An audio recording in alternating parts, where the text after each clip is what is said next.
Llegamos a nuestro penúltimo día de apologética. ¿A quién nos gustan los reportajes de National Geographic, del universo, de los planetas y de todas estas cosas? Levanta la mano si a alguno os gusta estas cosas. ¿Sí? Vale, el resto os podéis ir. Porque va a ser una aplastada para el resto, ¿vale? El argumento que traigo hoy es muy cosmológico sobre la naturaleza, etcétera, etcétera. Así que si no te gustan estas clases de reportaje, espérate al final porque hay algo también para ti. Dice el Salmo 8, oh Señor, nuestro Señor, cuán glorioso es tu nombre en toda la tierra. Has puesto tu gloria sobre los cielos. De la boca de los niños, de los que maman, fundaste la fortaleza, a causa de tus enemigos, para hacer callar al enemigo y al vengativo. Cuando veo tus cielos, obra de tus dedos, la luna y las estrellas que tú formaste, digo, ¿qué es el hombre para que tengas de él memoria? Y el hijo del hombre para que lo visites. Le has hecho un poco menor que los ángeles y lo coronaste de gloria y de honra. Le hiciste señorear sobre las obras de tus manos. Todo lo pusiste debajo de sus pies, ovejas y bueyes, todo ello, y asimismo las bestias del campo, las aves de los cielos y los peces del mar, todo cuando pasa por los senderos del mar. Oh Señor nuestro Dios, cuán grande es tu nombre en toda la tierra.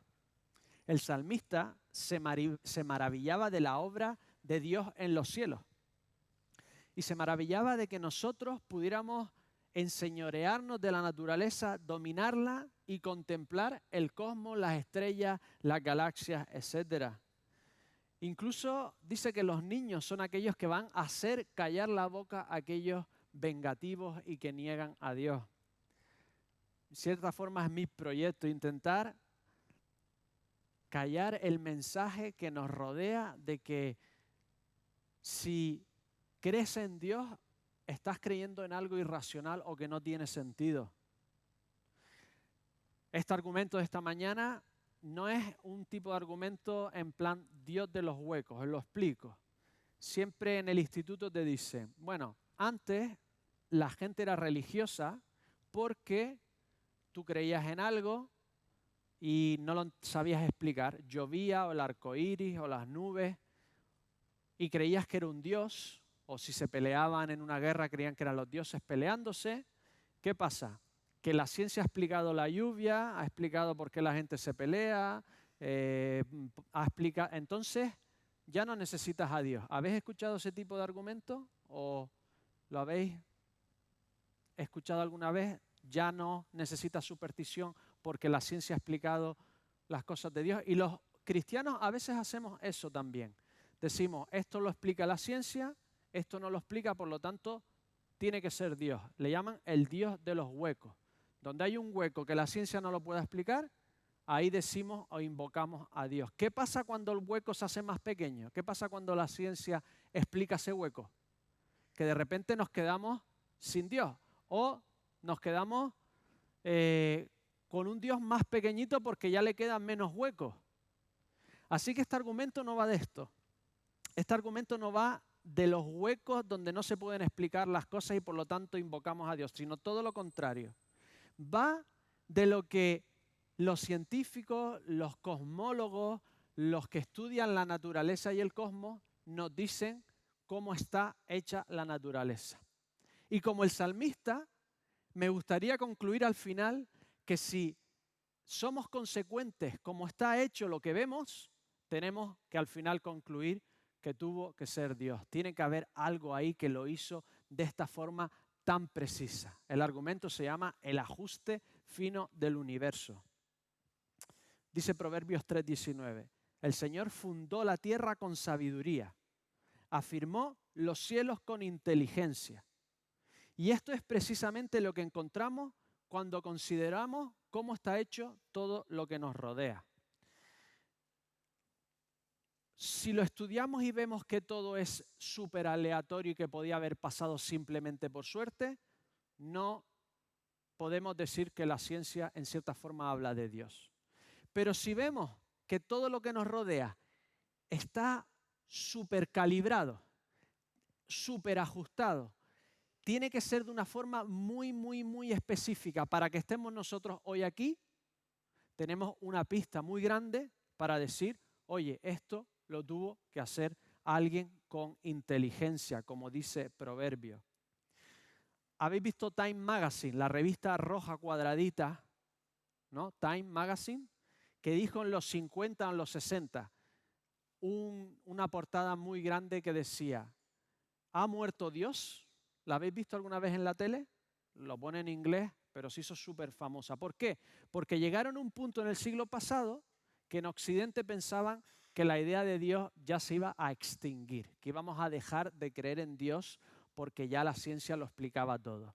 Esa misma revista, 2014, abril, encuentro un artículo. Y la famosa revista, en el artículo, lo que dice es totalmente lo contrario. Mira lo que dice. Dice, ¿por qué nuestro universo está hecho a la medida con tanta precisión para el surgimiento de la vida? ¿Por qué todo está tan bien diseñado para que salga vida? Dice, cuando más profundizamos en los misterios de la física y la cosmología, más intrincado e increíblemente complejo parece el universo. Para explicar el comportamiento de la mecánica cuántica de incluso una partícula diminuta, ya no los átomos, sino los quarks que forman los átomos, que forman la... Cuando intentamos explicar hasta lo más chiquitito, dice, se requieren páginas y páginas de matemáticas extremadamente avanzadas para explicar hasta lo más mínimo. ¿Por qué incluso las partículas más pequeñas de materia son tan increíblemente complicadas? Parece que hay una sabiduría o estructura vasta y oculta, o un modelo complicado incluso para el elemento de la naturaleza que parece más simple. Y dice, concluye, y la situación se vuelve mucho más desalentadora a medida que ampliamos nuestra visión de todo el cosmos. Mientras más lo estudiamos, más nos damos cuenta que el universo tenía que ser exactamente como es, exactamente para que estuviésemos nosotros aquí en esta mañana pensando lo que estamos pensando. Os lo explico. Os voy a coger solo una de las constantes del universo. Hay entre, según los científicos, son 6 o 30. Unas se derivan de otra o 6 fundamentales. Yo voy a coger la gravedad. ¿Os acordáis de Einstein con la manzana? Se le cayó y se dio cuenta que las cosas caían. Era un máquina. ¿Vale? 9, ¿cuánto es la gravedad? 9,7, 9,8, muy bien. Tenemos aquí expertos. Muy bien, 9,81, ¿vale? 9,81, ¿de acuerdo? Si la gravedad fuese 9,81, 60 ceros y un 1 diferente, ¿entendéis?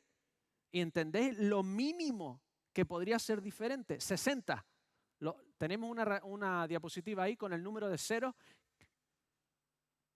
No se ve, da igual, pero un montón de ceros. Si fuese mínimamente diferente, si fuese más fuerte, cuando, como creo, Dios creó el universo y empezó a expandirse, si hubiese sido la gravedad un poco más fuerte, todo tienen una fuerza de expansión, pero como todo estaba concentrado, todo lo que vemos estaba concentrado ahí, si hubiese sido 0,0000000 más fuerte, se hubiese contraído todo, no hubiese salido nada. No estaríamos aquí. ¿Y qué pasaría si fuese 0,00000 más floja?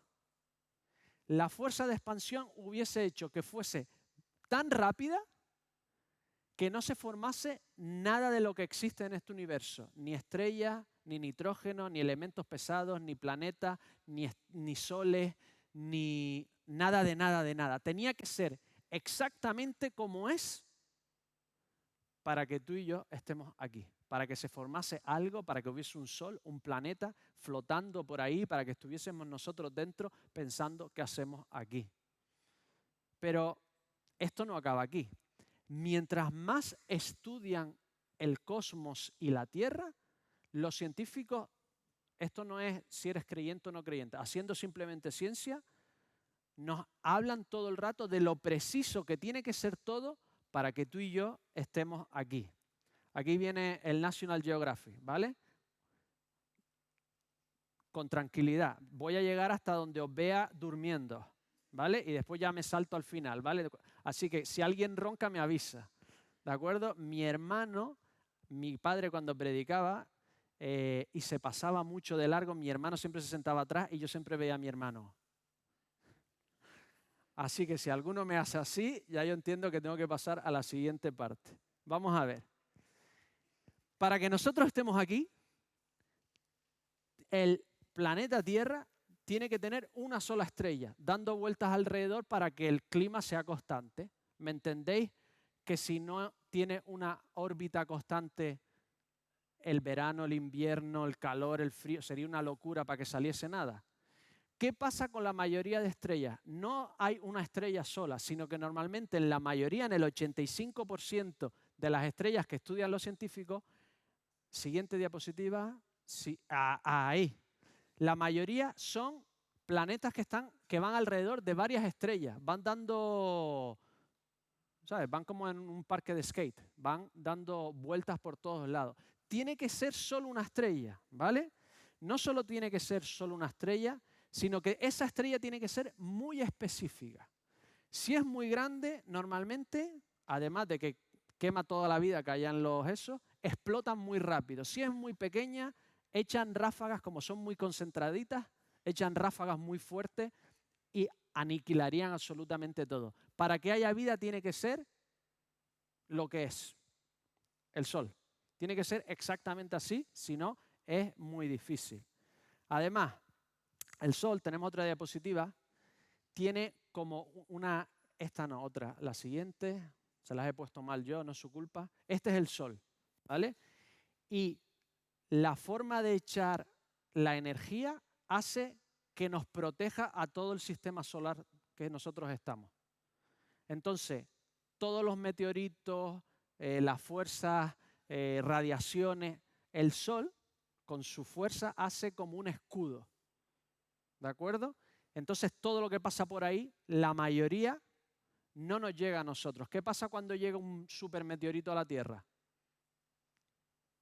Se murieron los dinosaurios, ¿no? Entonces, es muy difícil que haya vida. Por lo tanto, el Sol tiene que tener la capacidad, nuestra estrella, de hacer eso que no demasiadas estrellas hacen. ¿Qué más? Tenemos que estar en la anterior, tenemos que estar, si miras la galaxia, ¿ves la galaxia? En el centro no es brillante, es oscuro, es un agujero negro y tiene 85.000 veces más tamaño que el Sol. Sabéis que el Sol es enorme, ¿no? 85.000 veces. Todo lo que se acerca al agujero negro,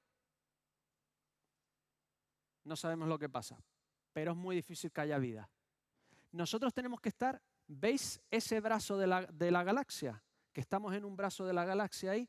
Tenemos que estar justo ahí para que no haya demasiadas radiaciones, para no estar demasiado cerca del agujero negro, para que en ese brazo los planetas que se forman, algunos son rocosos, en el resto de los brazos no. La mayoría de planetas son gaseosos.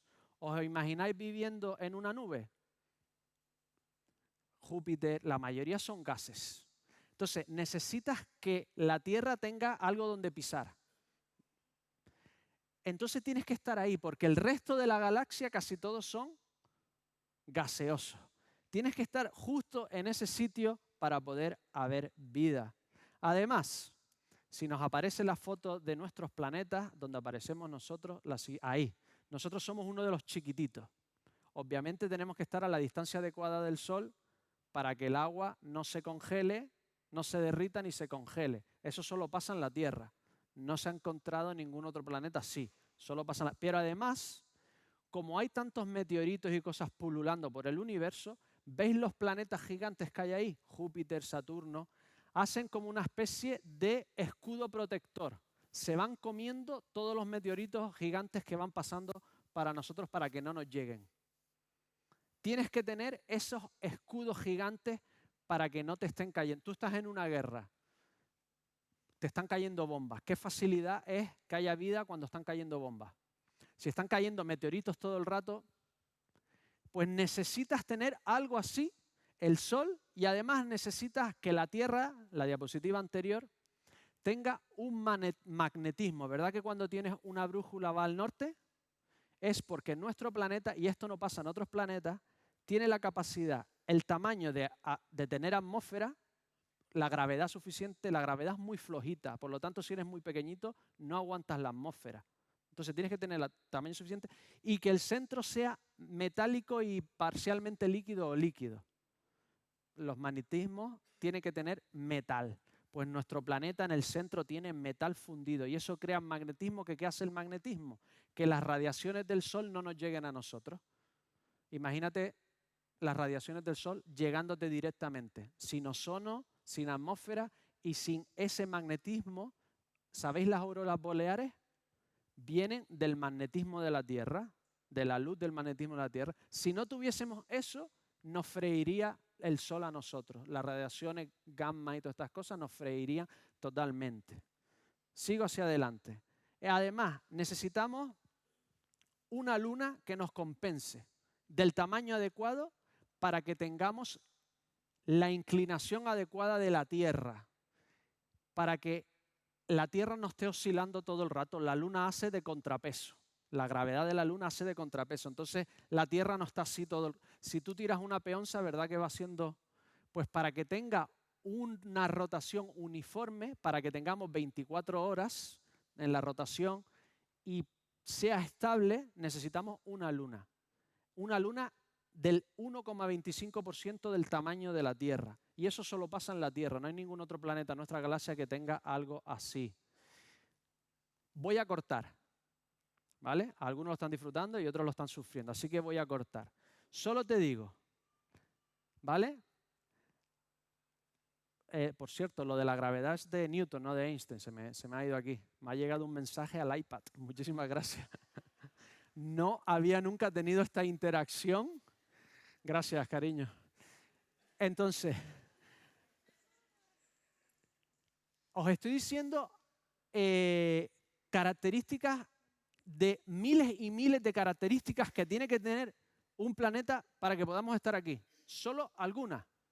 Recola, un científico, por ejemplo, nos habla de que tiene que haber la cantidad adecuada de carbono. El carbono es de materia viva, o sea, las cosas vivas se tienen que morir y meterse dentro de la Tierra con los terremotos y la tectónica de placas para que después salga por el volcán y haya el adecuado cantidad de carbono. ¿Me entendéis lo complicado que es? ¿Me entendéis lo complicado que es estar vivo? Es súper complicado estar vivo.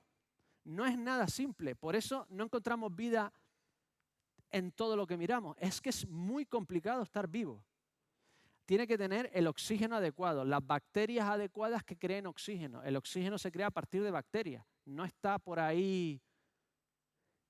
Necesitamos el nitrógeno adecuado, la cantidad adecuada de radiación del sol, de temperatura, de salinidad, de acidez, de tolerancia a las sustancias degenerativas, etcétera, etcétera, etcétera, etcétera, etcétera, etcétera, etcétera. Y además tiene que salir el ADN. La vida no existe sin ADN. El ADN es una impresora 3D que imprime impresoras 3D. Eso es el ADN exactamente. Bueno, exactamente. ¿Me entendéis? ¿Cómo sale eso por casualidad? ¿Tú me entiendes que si tú pones un montón de cosas y lo empiezas a mover durante 4.000 años, no te va a salir una impresora 3D que imprime impresoras 3D por casualidad? Así que dejamos el National Geographic y llegamos a nuestro amigo Dawkins y dice: no tiene sentido preguntarse cómo hemos tenido nosotros la suerte de vivir en un planeta con vida, porque el hecho de que nos lo estamos preguntando significa que hemos tenido esa suerte. Por lo tanto, ¿para qué preguntárselo? Pero eso es como preguntarte: oye, yo me he sacado el gordo de Navidad los últimos 45 años, pero no me voy a preguntar cómo, porque como he tenido esa suerte, ¿para qué preguntármelo? ¿Me entendéis que es demasiada suerte que estemos aquí? Entonces, llega el ateo más inteligente del siglo XX. Se llama Anthony Flew, ¿vale? El mejor. Cuando yo empecé a estudiar teología, el mejor ateo, filósofo ateo, era Anthony Flew. Y dice, nadie cree que el orden del universo se haya producido por suerte, de forma aleatoria, por casualidad. Ya nadie cree eso. Mientras más estudia, no los huecos de donde no explica la ciencia, sino lo que explica la ciencia, ya nadie cree que puede ser por casualidad. Él dice, tiene que ser o Dios o que haya un tiempo infinito de multiversos, de universos paralelos, si te gusta las series de universos paralelos, para que algo así pueda pasar. Pero no todo depende del tiempo. No todo depende del tiempo. Imagínate tú que tienes un tiempo infinito de rocas. Hay una cantidad de rocas ahí de forma infinita. Si tú un día ves una roca en forma de puma saltando, dices tú, es que como había tiempo infinito podría haber pasado. ¿Tiene eso lógica? Hay cosas que da igual el tiempo que haya, que cuando las miras y dices tú, ¿cómo estamos aquí? Tienes que decir, sinceramente, tiene que haber algo más.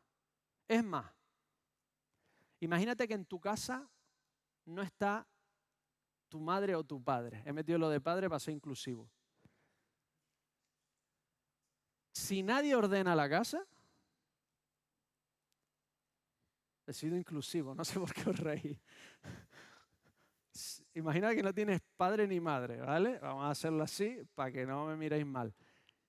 Si nadie tiene una inteligencia, por eso dije lo de la madre, si nadie tiene la inteligencia suficiente de saber que hay que vivir en un sitio ordenado, ¿cómo terminaría tu casa? ¿Cómo podemos pensar que un sistema cerrado como es el universo, que nos dice la segunda ley de la termodinámica, que en un sistema cerrado, si no se ordena, tiende al desorden? ¿Cómo podemos pensar que de las estrellas, el universo, todo ahí, se ordenó y estamos nosotros aquí? No tiene sentido. El sentido es que se desordene más. No que haga el orden en el que nosotros podemos estar aquí esta mañana pensando y escuchando a alguien hablando de detritos galácticos. No tiene sentido ninguno. Los cielos cuentan la gloria de Dios. Sinceramente, si miras para arriba y no te has empeñado en que no exista Dios porque no quieres, el firmamento anuncia las manos de la obra de Dios. El gran Werner Heisenberg decía, el primer trago del vaso de las ciencias naturales, es decir, lo que te explican en el instituto, te convertirá en un ateo. Pero cuando llegas al fondo del vaso, te está esperando Dios. Así que ya le pido a todo el mundo que se conecte otra vez. Te voy a hacer una pregunta y esto ya va para todos. ¿Te guste o no te guste la naturaleza? ¿Te das cuenta lo increíblemente cuidadoso que ha sido Dios para que estés tú aquí? La cantidad de sabiduría, ciencia y cuidado que ha puesto Dios para que tú hoy estés aquí y yo esté aquí. Cómo ha diseñado las galaxias, cómo nos ha diseñado a nosotros. ¿Sabes que estamos justo entre lo más grande del universo, que son las galaxias, el universo, y lo más pequeño, que son los átomos, quarks, materia oscura, etcétera? Nosotros estamos en tamaño justo en el medio.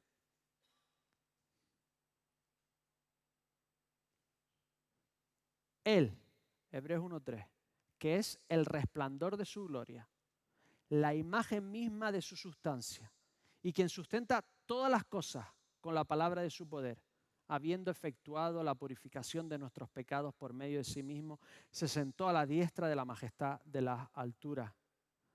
Él lo ha creado todo y Él es el que te está sosteniendo. Él te ha diseñado de una forma que puedas contemplar la hermosura de su firmamento. Él está haciendo que tu corazón lata, que tu cerebro funcione, para que puedas pensar y sentir. Él se ha dado el trabajo para que salgamos tú y yo, para que vivir parezca sin esfuerzo. ¿Sabes que hay muchas más formas de estar muertos que vivos? ¿Sabes cuántas cosas te pueden fallar y me pueden fallar a mí? Te está dando una oportunidad durante unos años para que pienses un poco más. Te ha hecho que no estés pensando siempre simplemente en sobrevivir, en comer y en producirte y en luchar, sino que podamos pensar en algo más para que lo busquemos a Él y no nos sigamos rebelando, sino que digamos, tiene que haber algo más. Dios, ¿estás tú ahí? Él se ha preocupado de que vivamos, de darnos un propósito y de que podamos vivir para siempre con Él. Jeremías 1:5. Antes que te formara en el vientre, te conocí. Y antes que nacieras, te santifiqué. Te di por profeta a las naciones. No somos casualidad, no somos arbitrarios, no somos el capricho de tu padre y de tu madre. Somos el sueño hecho realidad de Dios. Eres el sueño de Dios. No lo estropeemos. Somos el sueño hecho realidad de Dios. Para hacernos vivir en una aventura increíble por y para Él. Dice el salmista, tú formaste mis entrañas, me hiciste en el vientre de mi madre. Te alabaré porque formidables y maravillosas son tus obras. Estoy maravillado y mi alma lo sabe muy bien. No fue encubierto de ti mi cuerpo, aunque en lo oculto fui formado y entretejido en lo más profundo de la tierra, mi embrión vieron tus ojos. Y en tu libro estaban escritas todas aquellas cosas que fueron luego formadas, sin faltar ni una de ellas. Él está atento a cada célula de tu cuerpo. Dios ha elaborado un plan muy preciso para que estés aquí. No eres un accidente, no eres casualidad, eres el don de Dios. Somos un capricho divino para hacernos y para que podamos vivir siempre con Él. Cuando veo tus cielos, obra de tus dedos, la luna y las estrellas que tú formaste, digo, ¿qué es el hombre para que tengas memoria de él? Y el Hijo del Hombre para que lo visites.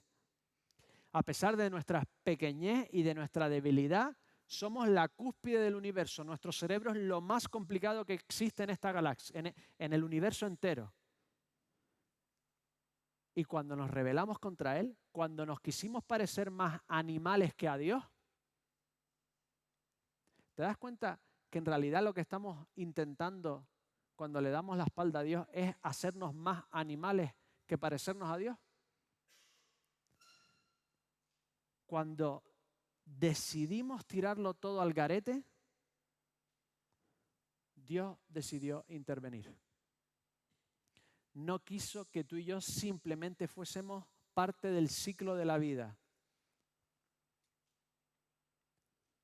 Me acuerdo del Rey León, ¿no? Muy romántico, muy bonito, un musical precioso. Que yo sea el pasto de los gusanos no me hace gracia ninguno. No nos hizo simplemente para realizar un ciclo de la vida y tenernos como hormiguitas en un termitero ahí viéndonos cómo nos desintegramos. Él decidió algo más para nosotros. Él nos hizo y cuando nosotros nos rebelamos decidió hacerse uno de nosotros. Ya lo tenía previsto, ya nos había hecho de una forma que Él pudiese condensarse de alguna forma en nosotros para vivir una vida perfecta, para arreglar lo que nosotros habíamos torcido, para pensar lo que nosotros ya éramos incapaces de pensar, para relacionarnos con Dios de la forma que nosotros éramos incapaces de relacionarnos.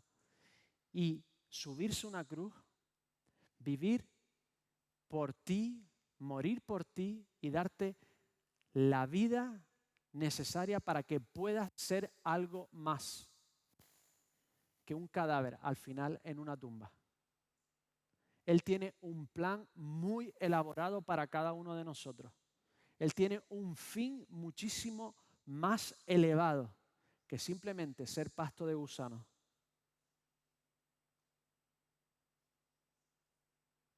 Él decidió hacerse de uno de nosotros, morir por nosotros y resucitar. Y rehacer este cuerpo finito y hacer un cuerpo glorioso. Y nosotros tendremos ese cuerpo glorioso con Él. Igual que Él, en un cielo nuevo y en una tierra nueva, como parte de un plan precioso que tenía para cada uno de nosotros. Y esa vez será para siempre. En esa vez ya no habrá más separación, ni enfermedad, ni muerte, ni dolor. Si eres honesto, todos miramos al cielo y todos nos sorprendemos. Hasta lo que nos puede matar, el mar, tormenta, un precipicio, hasta eso lo vemos increíblemente bello.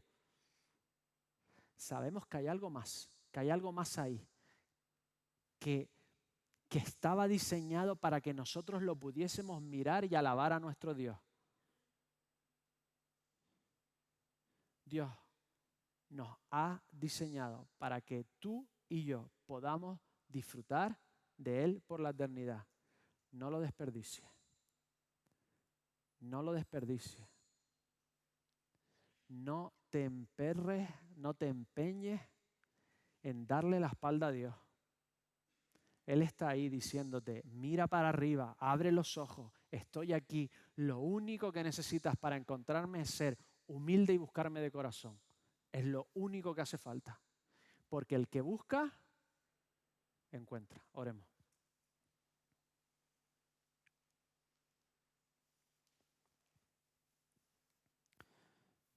Dios de los cielos, gracias porque no soy un producto accidental de una explosión de estrellas, sino soy aquel que tú has hecho tu Hijo. Señor, te pido que si alguien en esta mañana no ha pensado ni siquiera en ti, no te ha buscado, simplemente se siente mejor siendo autónomo, siendo libre. Señor, el problema es que cuando nos liberamos de ti, nos hacemos esclavos de nosotros mismos y todos sabemos cuál es mejor, Señor. Dios de los cielos, danos la humildad para buscarte, Señor, porque tú te vas a revelar. Si alguien no te conoce en esta mañana, pido que diga estas palabras conmigo. Dios, si estás ahí, toca mi corazón.